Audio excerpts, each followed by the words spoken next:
बिस्मिल्लाहिर्रहमानिर्रहीम। इय्याका नअबुदु व इय्याका नस्तईन। मैं अपनी पाकिस्तानी कौम की तरफ से सबसे पहले जो बजौड़ के अंदर दहशतगर्दी का हमला हुआ, जिसमें अभी पता नहीं चल रहा लेकिन 40 शहादतें हो चुकी हैं और कहते हैं 50 लोग इस वक्त बुरी तरह उस धमाके से वो ज़ख्मी हैं। तो मैं सारी कौम की तरफ से इनके घर वालों के लिए, इनकी फैमिलीज़ के लिए, बच्चों के लिए, इनके बड़ों के लिए, माँ बाप के लिए जो शहीद हुए हैं, हम सब आपके लिए दुआ करते हैं कि अल्लाह आपको हिम्मत दे, ताकत दे, सब्र दे इस मुश्किल वक्त से गुज़रने का, और सारी कौम आपके साथ है। इसके साथ मैं अपनी गवर्नमेंट को जो पैगाम देना चाहता हूँ वो बड़ा आसान है, सिंपल है। पैगाम ये है कि जब सारी आपकी resources, intelligence agencies, security forces, उनका सिर्फ़ एक ही मकसद हो कि मुल्क की सबसे बड़ी जमात, उसको किसी ना किसी तरह ख़त्म किया जाए, हर किस्म के उनके ऊपर केसेस किए जाएं, उनको जेलों में डाला जाए, उनके घरों के ऊपर हमले किए जाएं, उनके लिए उनके रिश्तेदारों का पता चलवाओ, उनकी बिजनेसेस बंद करो और किसी ना किसी तरह इनको ख़त्म करो। जब एक हुकूमत का सारी तवज्जो इधर आ जाती है तो वो कैसे, जो नज़र आ रहा है कि दहशतगर्दी बढ़ती जा रही है, वो कैसे इसका मुकाबला करेगी। देखिए, हमें एक अल्लाह ने सुनहरी मौका दिया था जब अफ़गान गवर्नमेंट गिरी और जो नई हुकूमत तालिबान की आई, तो हमारे पास एक सुनहरी मौका था कि हम इस दहशतगर्दी के ऊपर पूरी तरह काबू पा जाएं। क्योंकि हमारा सबसे बड़ा क्या था कि जी, गनी हुकूमत के दौरान 3 डिफरेंट दहशतगर्द ग्रुप्स पाकिस्तान में वारदात करते थे। एक था दाइश या आइसिल, दूसरी TTP, और तीसरा था जो बलोच के लिबरेशन BLA। तो हम उनसे बड़ी कोशिश करते थे लेकिन कोई हमारी मदद नहीं करते थे। तो तालिबान जब गवर्नमेंट आई तो याद रखें कि पाकिस्तान वाहिद मुल्क था जिनके सबसे बेहतरीन ताल्लुकात थे तालिबान से, क्योंकि पाकिस्तान ने दुआ की, टॉक्स करवाई, अमेरिकनों को इनके साथ बैठाया, तो सबसे करीब तो हम थे। तो असूलन तो हमें सीधी तौर उसका फ़ायदा उठाना चाहिए था, और ये जो ट्रांजिशन थी जिसमें वो हमारी मदद करने के लिए तैयार थे कि जो TTP को यहाँ सेटल करना था उसमें हम पूरी तरह तवज्जो देते, उनका बंदोबस्त करते कि जब वो यहाँ आना था उस मसले को वहाँ हल करते, और अफगान गवर्नमेंट पूरी तैयार थी मदद करने के लिए। लेकिन तवज्जो वहाँ से हट गई, गवर्नमेंट जैसी हमारी गई वहाँ से तवज्जो हट गई, और उसके बाद आहिस्ता आहिस्ता हम देखते आ रहे हैं कि ये दहशतगर्दी बढ़ती जा रही है। 636 एक साल में पख्तूनख्वा में सिर्फ दहशतगर्दी के वाक़या हुए हैं, जिसमें पख्तूनख्वा की पुलिस को सबसे ज़्यादा इसका नुकसान उठाना पड़ा। और उसके अलावा बलूचिस्तान में, और वो जो कैंटोनमेंट पे जोब में अटैक हुआ। तो मेरी फिर से दरख्वास्त है कि ये मसला और बढ़ता जाएगा अगर अभी पूरी तरह तवज्जो ना दी और अपनी प्रायोरिटीज़ ठीक करें। ये जो तहरीक इंसाफ है, ये मुल्क दुश्मन नहीं है। जो मुल्क की जो अवाम, जिस 70% 75% अवाम जिस जमात के साथ खड़ी है, वो मुल्क से ना गद्दारी कर सकती है, ना उसकी दुश्मन है। तो उसके ऊपर पूरी तवज्जो दे के, और यहाँ नज़रअंदाज करना कि जो एक मसला बढ़ता जा रहा है, तो मैं समझता हूँ कि इससे ज़्यादा जुल्म मुल्क से नहीं हो सकता। आगे माशी तौर पे हमारे हालात उधर पहुँच गए हैं जिधर आम आदमी, तनख्वाहदार तबका, उसका जीना मुश्किल है। बिजली का बिल, जो आज बिजली का बिल दे रहा है, वो सवाल तो ये पूछेगा ना कि साल पहले जब ये तहरीक इंसाफ की हुकूमत थी तो 16 रुपये यूनिट था, तो आज 50 रुपये यूनिट कैसे पहुंच गया? कौन सा इतना बड़ा अजाब आया है कि वो बैग जो 55-60 रुपए किलो था आटे का वो पहुंच गया 150 रुपये किलो पे। जो चावल है वो तकरीबन दुगने हो गए चावल की कीमत। तो हर चीज़ जो ये महंगी हुई है, रुपया तेज़ी से गिर गया। तो पूछेंगे तो सही कि लोग कि एक तो हुकूमत बदल के ये अजाब आ गया, और उसके बाद जो दहशतगर्दी ख़त्म हो गई थी, बिल्कुल नीचे चली गई थी, वो फिर से बढ़नी शुरू हो गई है। और उसके अलावा किसी को यही नहीं पता कि अब मुल्क जा किधर रहा है। ना कोई कानून है, ना मुल्क की कोई आइन की किसी को परवाह है। अदालतों के ऊपर अलहदा प्रेशर डाला हुआ है। सिर्फ़ और सिर्फ एक चीज़ सामने है, किस तरह मुल्क की सबसे बड़ी जमात को ख़त्म किया जाए। और कौन ख़त्म करना चाहते हैं? 30 साल से ये हुकूमत कर रहे हैं मुल्क के ऊपर। 30 साल से मुल्क पे हुकूमत कर रहे हैं। एक दूसरे को जो कहते थे करप्ट हैं, चोर हैं, मनी लॉन्ड्रर्स हैं, दोनों को कहते थे एक दूसरे को। एक दूसरे के खिलाफ केसेस बनाए, केसेस साबित भी हुए, मुल्क से बाहर भी भाग जाते थे। और वो आज इकट्ठे मिलके कोशिशें कर रहे हैं कि एस्टेब्लिशमेंट के कंधे पे चढ़ के कैसे मुल्क की सबसे बड़ी जमात को ख़त्म करें। और उसके अंदर हमारा मुल्क तेज़ी से नीचे जा रहा है, मायूसी बढ़ती जा रही है। जब 12 लाख पाकिस्तान के प्रोफेशनल्स मुल्क छोड़ के चले जाएं, ये पैसे से ज़्यादा, ये जो हमारा डॉलर बाहर निकला है, क्योंकि ये अपने डॉलर्स भी लेके गए होंगे ना, तो जो डॉलर्स बाहर जा रहे हैं वो अलहदा चीज़ है। लेकिन जो ब्रेन ड्रेन हुई है, जो आपके वो लोग जो कि सबसे ज़्यादा माशरे की उठाने में इनका हाथ होता है, प्रोफेशनल्स का, वो जब मुल्क छोड़ के जा रहे हैं, बिजनेसमैन वो मुल्क छोड़ के जा रहे हैं, जो आपके डॉक्टर्स हैं हॉस्पिटल्स में, जो स्पेशलिटीज़ के अंदर जो डॉक्टर्स हैं, जो स्पेशलिस्ट हैं, जब वो मुल्क छोड़ के जा रहे हैं, तो मुझे बताएं मुल्क का क्या मुस्तकबिल है। और वो इसीलिए है कि किसी को समझ ही नहीं आ रही मुल्क जा किधर रहा है, कि एक पार्टी को ख़त्म करते करते सारे मुल्क के इदारे तबाह कर दिए। किसी इदारे के ऊपर लोगों को इस वक्त एतमाद नहीं है। FIA को तो लगाया हुआ है कि जी किसी ना किसी तरह पकड़ो इमरान खान को और ये PTI की लीडरशिप को, किसी तरह साइफ़र में पकड़ लो। ये नहीं पता कि साइफ़र जितनी साइफ़र में बात होती है तो सारी उंगलियां इनके ऊपर आती हैं। ये जो आज इक़्तिदार में बैठे हुए हैं, ये सारी उंगली इनके ऊपर उठती है। और अब तो नून लीग के डिफेंस मिनिस्टर ने भी कह दिया है कि जनरल बाजवा ने तो हमें पहले से बता दिया था कि मैं ये गवर्नमेंट गिराने लगा हूँ।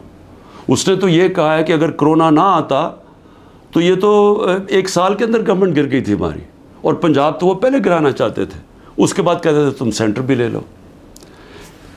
ये नहीं कि उसने डिफेंस मिनिस्टर ने ये जो बात की है, हमें तो ये पता ही था कि ये हो क्या रहा है, साजिश हुई है। मैं तो कहता जा रहा था, और साजिश डिले हो गई 2 साल।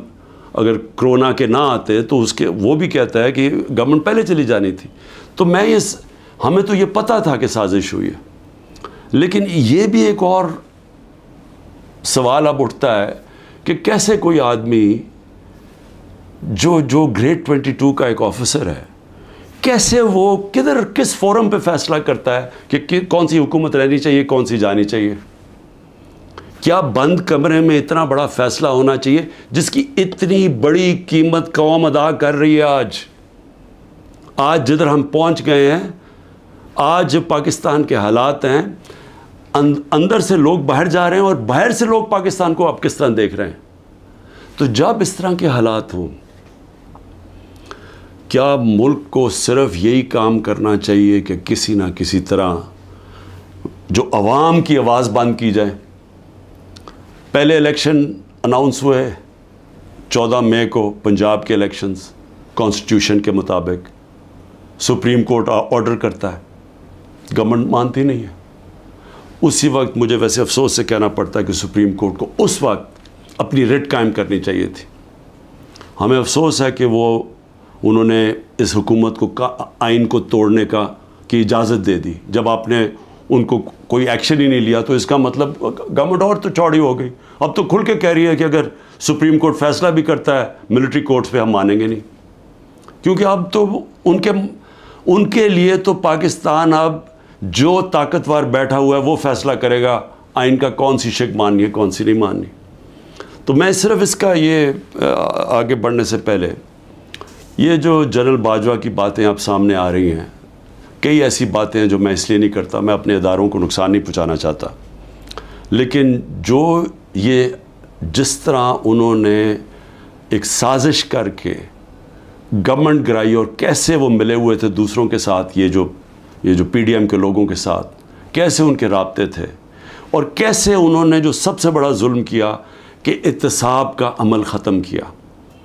इत्तेसाब, याद रखें कि जो करप्शन केसेस थे, मैं बार बार कहता हूँ 95% हमारे पहले के करप्शन केसेस आ रहे थे, हमें विरासत में मिले थे, हमने नहीं बनाए थे। मेरे ऊपर तो आज 200 केसेस तकरीबन हो चुके हैं चंद महीने के अंदर। इनके ऊपर 2-2, 3-3 केसेस थे और वो सारे पुराने बने हुए थे, 95% पुराने केसेस थे। हमें तो वो जो इत्तेसाब का अमल था वो भी जनरल बाजवा ने इसलिए नहीं चलने दिया क्योंकि उनकी पहले से इनसे डील चल रही थी, बातचीत चल रही थी। लेकिन मुल्क को आज कितना नुकसान हुआ, वो कौन सा फोरम है जिसके अंदर ये जायज़ा लिया जाएगा कि एक किस तरह के फ़ैसले ने इसको अवाम को कितना नुकसान पहुँचाया। मैं दूसरी बात जो करना चाहता हूँ वो ये कि देखिए, मुझे जो सबसे बड़ा मुझे खुशी थी वो ये कि तहरीक इंसाफ पहली जमात थी जिसने ख़वातीन को पॉलिटिक्स में लेके आए, यानी उन्होंने शिरकत की पाकिस्तान की सियासत के अंदर। मुझे फ़ख्र इसलिए है कि ये जो पाकिस्तान मूवमेंट थी उसमें मेरी वालदा बताती हैं कि औरतें कितनी शिरकत करती थी उस पाकिस्तान मूवमेंट के अंदर। तो ये पहली दफ़ा इस तरह औरतों ने इतनी तादाद में शिरकत की। हम जो बाई इलेक्शंस जीते, याद रखें कि जो हम बाई इलेक्शंस जीते हैं 37 में से 30 बाई इलेक्शन हम जीते हैं, उसमें औरतों का बहुत बड़ा टर्नआउट था। यहाँ इलेक्शन कमीशन को मुसीबत पड़ी होती है कि अगर इतनी औरतें ना पोलिंग स्टेशन पर निकली तो हम इलेक्शन कैंसिल कर देंगे। यहाँ रिकॉर्ड टर्नआउट हुआ औरतों का जिससे हमने बाई इलेक्शन जीते। लेकिन जो इस हुकूमत ने किया है औरतों के साथ जो किया है, पहले तो ये छोड़े ना कि हमारा दीन क्या कहता है कि कैसे क्या रवैया हमारा होना चाहिए इस्लाम में औरतों के साथ। उसके बाद हमारा जो कल्चर है, मैं बार बार लोगों को बताता हूँ कि मैं जब पहली दफ़ा बाहर गया पाकिस्तान से तो मैं हैरान हो गया, इस तरह की औरतों की इज़्ज़त बाहर नहीं है, मगरबी माशरे में नहीं है जो कि हमारे माशरों में है। और जिस तरह औरतों को सड़कों पे घसीटा, जिस तरह उनको जेलों में डाला, जिस तरह अभी तक जिस तरह औरतों को जेलों में रखा हुआ है, और मैं यानी हैरान हूँ कि क्या डॉक्टर यास्मीन किसी जलाने घराने ये बिल्डिंग जलाने में थी मुलव्वस? क्या आलिया हमज़ा थी? क्या तैयबा थी? क्या सनम थी? क्या खतीजा? इन्होंने कोई बिल्डिंग जलाई है? इनको इतनी बड़ी सज़ा कि 80 दिन से ये जेलों में हैं। और भी औरतें, कोई जियो फेंसिंग में कोई औरत मिल गई उसको पकड़ी जेलों में डाल दिया, और उनके बच्चे हैं और उसके बावजूद उनको जेलों में रखा हुआ। ये कौन से माशरे में होता है? और ये पुरअमन एहतजाज था। पुरअमन एहतजाज आइन हमें हक देता है। ये पाकिस्तान का कानून नहीं तोड़ा था किसी ने। जो लोगों ने जाके कोर कमांडर हाउस जलाया था उसके ऊपर पूरी तफ्तीश होनी चाहिए और सज़ा मिलनी चाहिए, लेकिन उनको भी तफ्तीश करें। वहाँ कोई सीसीटीवी कैमरा लगे थे, सेफ सिटी के कैमरास थे, पता तो चले कि क्या हुआ है। हमें पता है कि अस्की टावर्स किसने जलाए हैं, हमारे पास एविडेंस है। रेडियो पाकिस्तान की एविडेंस मिल रही है कि पेशावर किसने जलाया है। तो एक वन साइडेड व्यू दे के तो सारों को ये ऊपर एक्शन ले लिया, जिसमें औरतें जेलों में डाल दी। और औरतों का, उनके जो बाहर औरतें उनसे क्या हो रही हैं, वो छुपी हुई हैं। हमारी जो तंजीम की औरतें थी उनके घरों के ऊपर अटैक्स, कईयों के खामद को पकड़ के ले गए, कईयों की बिजनेसेस बंद कर दी, जो खामदों की हस्बैंड्स की बिजनेस बंद कर दी। यानी वो इतनी मुश्किलों में उनको डाल दिया। और कई तो छोड़ के चले गए पॉलिटिक्स ही। उन्होंने कहा जी हम नहीं कर सकते ये, कौन कर सकता है ये मुझे बताएं? जिन औरतों के बच्चे हों, जिन औरतों के खामद हों, भाई हों, बाप हों, वो जब देखेंगे कि ये हो रहा है औरतों के साथ, कौन इजाज़त देगा अपनी औरतों को पॉलिटिक्स में आने के लिए? और इससे बड़ा जुल्म क्या हो सकता है कि 50% आपकी आबादी आप उनको पॉलिटिक्स से बाहर निकाल दें, जबकि वो शिरकत करना शुरू कर दी थी। एक सियासी शऊर पैदा हो गया था जिसमें औरतें क्या, बच्चे, नौजवान, बूढ़े, लेकिन जो औरतों की शिरकत थी, मुझे ऐसे लगता है कि ये प्लान के तहत, ये प्लान करके औरतों को सियासत से बाहर किया जा रहा है। जिस तरह इन्होंने ओवरसीज़ पाकिस्तानीज़ की वोटिंग कैंसिल करवाई, हमने जो इनको वोटिंग राइट्स दिलवाए थे, हमने इनके पूरी सिस्टम के कैसे इन्होंने शिरकत करनी है पाकिस्तान की इलेक्शन डे के ऊपर, पाकिस्तान के इलेक्शंस में वोट डाल के, वो इन्होंने ख़त्म करवाया ओवरसीज़ पाकिस्तानीज़ को, जिनके पैसे पे मुल्क चलता है। वो ओवरसीज़ पाकिस्तानी अगर वो अपनी रेमिटेंसेस रोक दें, आधा भी पैसा काम कर, पाकिस्तान बैंकरप्ट बिल्कुल ही बैठ जाएगा। उनकी उन्होंने बंद करवा दी, क्योंकि वो ओवरसीज़ पाकिस्तानी ज़्यादातर तहरीक इंसाफ के थे, उनकी वोटिंग राइट्स ख़त्म करवा दी। और अब आके औरतें, जो इन्होंने नज़र आया इनको कि औरतें निकल रही हैं इलेक्शन में, वोट्स डाल रही हैं, जो बाई इलेक्शंस तहरीक इंसाफ जीती उसमें औरतों का बहुत बड़ा हाथ था, इन्होंने अब उन औरतों के ऊपर ये जान के सख्ती और जुल्म कर रहे हैं ताकि वो भी पॉलिटिक्स से बाहर हो जाए। और मैं फिर से कहता हूँ, इससे बड़ा माशरे पे क्या जुल्म कर सकते हैं आप, कि सिर्फ़ और सिर्फ ये चोरों का टोला ऊपर मुलव्वस करने के लिए ये सारे हरबे इस्तेमाल किए जा रहे हैं, ये जुल्म किया जा रहा है इस मुल्क के साथ। और मैं, क्योंकि अशूरा भी ख़त्म हुआ है, मैं सिर्फ अपनी कौम से एक बात कहना चाहता हूँ। देखिए, हमने हज़रत इमाम हुसैन की शहादत से क्या सीखा है? हमने सबसे पहले ये चीज़ सीखी कि जो ला इलाहा इल्लल्लाह, जिसका अल्लाह जिसको ईमान दे देता है, और जिसको इल्लामा इकबाल कहते हैं इश्क। और मैंने एक इल्लामा इकबाल का फ़ारसी में मैंने ट्वीट भी किया है, और मैंने उसको अपनी इंस्टाग्राम और सारे फोरम्स पे कहा है कि वो फ़ारसी का है, लेकिन उसमें अंग्रेज़ी में भी और उर्दू में भी पूरा उसका तर्जुमा है। तो इल्लामा इकबाल उनकी शहादत को कैसे देखते हैं, इतनी खूबसूरती से उन्होंने बताया हुआ है कि ला इलाहा इल्लल्लाह का मतलब आज़ादी, और आज़ादी खौफ से भी, आज़ादी अपनी मैं से भी, और वो आती है इश्क अल्लाह से इश्क करने से। और वो है जब ला इलाहा इल्लल्लाह, जब आप अपने ज़हन में दावा कर देते हैं, फिर आप किसी के सामने नहीं झुकते। तो जब पता था कि वो पूरी की पूरी फ़ौज सामने खड़ी है, पीछे नहीं हटे, झुके नहीं। और जो उनकी शहादत थी, जिस तरह इल्लामा इकबाल कहते हैं कि सदियों तक मुसलमान जब खड़ा होता था जुल्म के ख़िलाफ़, ग़ुलामी के ख़िलाफ़, तो वो ला इलाहा इल्लल्लाह और इमाम हुसैन, हज़रत इमाम हुसैन की जो शहादत थी वो हमेशा याद रखता था। वो जो पता होते हुए एक इंसान को कि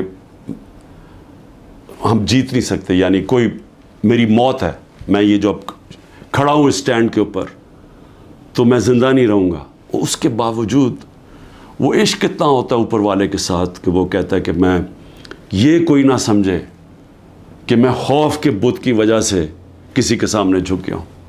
और ये होता है कि जो उन्होंने बीज बो दिए कि हमेशा मुसलमान दुनिया में जुल्म के सामने जब लोग खड़े होते हैं तो उनको याद आता है वो उस कुर्बानी का। और ये भी याद है रखें कि यजीद ने कैसे ये जुल्म होने दिया था, वो क्यों कामयाब हुआ, क्योंकि कूफा के लोग इतने खौफज़दा थे। उसने अपना गवर्नर, जालिम गवर्नर को रखा था वहाँ, उसके जुल्म की वजह से वो इतने सहमे हुए थे, वो इतने डर गए थे यजीद के जुल्म से कि वो निकले नहीं। उन्होंने इतना बड़ा सानिया इस्लाम की तारीख़ में होने दिया और वो सारी ज़िंदगी पछताते रहे। तो आज मेरे पाकिस्तानियों ये याद रखें, ये जो जुल्म किया जा रहा है, आपके ऊपर खौफ डाला जा रहा है कि ये जी वो जेल में पकड़ लेंगे, वो घर तोड़ देंगे, वो ये कर देंगे, वो मार देंगे, वो वो वीगो डाला आ जाएगा। आप इससे अपने आप को आज़ाद करें। ये जिस वक्त आपने ये फ़ैसला किया कि हम राय हक के ऊपर खड़े हैं, हम जुल्म के सामने नहीं झुकते, हम अपनी आज़ादी ले लेंगे। हम ये छोटा सा तबका जो टोला ऊपर बैठ के सारे मुल्क के वसाइल के ऊपर भी काबू करके बैठा है, चोरी ये करता है, मुल्क पैसा बाहर भेज देता है, एहतसाब जो आम लोगों के लिए छोटी छोटी चोरियों में लोगों को जेलों में भरा हुआ है, और जिन्होंने नहीं भी चोरी की ताकतवर के सामने वो आता है उसको जेलों में डाल देते हैं, लेकिन इनके लिए NRO मिल जाता है इनको।